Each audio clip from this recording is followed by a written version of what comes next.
नमस्कार, आप live cities देख रहे हैं। मैं हूं जय शुक्ला। देखिए, बिहार में राज्यसभा की एक सीट खाली हुई। पूर्व केंद्रीय मंत्री रामविलास पासवान के निधन के बाद ये सीट खाली हुई, जिसके बाद अब उपचुनाव होने जा रहा है। और आपको पता है कि एनडीए की तरफ से बीजेपी के सुशील कुमार मोदी उम्मीदवार बनाए गए हैं, लेकिन महागठबंधन की ओर से अब तक दलित चेहरे को लेकर सहमति नहीं बन पाई है। तो क्या सवाल ये उठता है कि क्या सुशील कुमार मोदी राज्यसभा में निर्विरोध चुने जाएंगे या फिर महागठबंधन अपने उम्मीदवार देने जा रहा है? इन सभी सवालों का जवाब हम आपको इस वीडियो में देने जा रहे हैं। पूर्व केंद्रीय मंत्री रामविलास पासवान के निधन से रिक्त हुई राज्यसभा की सीट पर एनडीए प्रत्याशी सुशील कुमार मोदी की ताजपोशी तय मानी जा रही है। उनके निर्विरोध राज्यसभा जाने का रास्ता लगभग साफ हो गया है।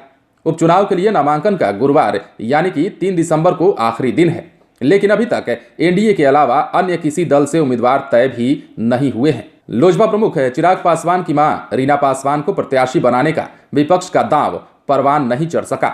ऐसे में मोदी को वॉकओवर मिलने की स्थिति बन गई है। एनडीए में भाजपा कोटे की सीट पर पार्टी ने पूर्व उप मुख्यमंत्री सुशील कुमार मोदी पर दांव लगाया है। राजद की अगुवाई वाले महागठबंधन ने दलित कार्ड खेलने का प्रयास किया था। इस मामले में राजद लोजपा की नाराजगी को भी भुनाना चाहता था। राजद के प्रदेश प्रवक्ता शक्ति यादव ने कहा था कि दलित नेता रामविलास पासवान की सीट पर लोजपा का अधिकार है। उनकी पत्नी रीना पासवान के प्रत्याशी बनने पर पार्टी बिना शर्त समर्थन करेगी। हालांकि 3 दिन की चुप्पी के बाद लोजपा ने मंगलवार को राजद का आभार जताते हुए इस मामले का पटाक्षेप कर दिया। दूसरी ओर भाजपा सहित एनडीए खेमा भी विपक्षी कैंप पर नजरें गड़ाए रहा कि महागठबंधन से कोई प्रत्याशी मैदान में आता है या नहीं।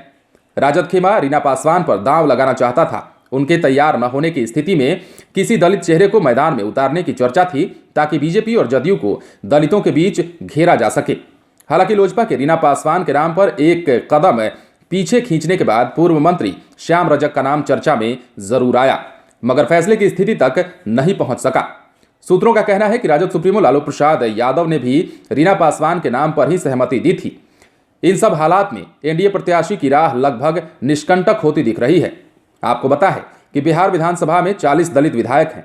विधायक के वरिष्ठ नेता और पूर्व उप मुख्यमंत्री सुशील कुमार मोदी बुधवार दोपहर यानी कि आज 12:30 बजे राज्यसभा उपचुनाव में बतौर एनडीए प्रत्याशी अपना नामांकन पत्र दाखिल करेंगे। पटना आयुक्त कार्यालय में उनके नामांकन के मौके पर मुख्यमंत्री नीतीश कुमार, प्रदेश बीजेपी अध्यक्ष सांसद डॉक्टर संजय जायसवाल, उप मुख्यमंत्री तारकिशोर प्रसाद और रेणु देवी सहित सरकार के अन्य मंत्री मौजूद रहेंगे।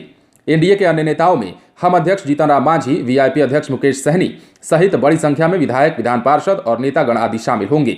नामांकन के पूर्व बीजेपी के सभी मंत्री, विधायक और विधान पार्षद तथा अन्य नेतागण पूर्वाह्न 11:30 बजे भाजपा प्रदेश कार्यालय में एकत्र होंगे और वहां से पटना आयुक्त कार्यालय जाएंगे। लेकिन सबसे बड़ा सवाल कि क्या महागठबंधन में अब तक सहमति नहीं बन पाई है, तो क्या ये माना जाए कि सुशील कुमार मोदी निर्विरोध राज्यसभा के लिए चुने जाएंगे? क्योंकि काफी उठा पटक के बाद, काफी रणनीति बनाने जाने के बाद चिराग पासवान की मां के लिए ये कहा जा रहा था कि वो महागठबंधन चाहता है कि वो राज्यसभा के लिए उम्मीदवार बने, लेकिन चिराग पासवान ने धन्यवाद कहते हुए मना ही कर दी। अब उसके बाद श्याम रजक का नाम जब सामने आया तो ये कहा जाने लगा कि श्याम रजक को हो सकता है राजद राज्यसभा की ओर भेजे, लेकिन अब तक वो निर्णायक स्थिति तक ये बात नहीं पहुंच सकी। तो ऐसे में ये माना जा रहा है कि सुशील कुमार मोदी का राज्यसभा जाना लगभग तय है, लेकिन ये देखने वाली बात है। 1 दिन का समय है नामांकन को, ये भी देखने वाली बात है कि क्या होता है आगे चल करके। आप बने रहे लाइव सिटीज के साथ, तमाम खबरें हम आपको देंगे, लेकिन उसके लिए आप हमारे चैनल को सब्सक्राइब करें।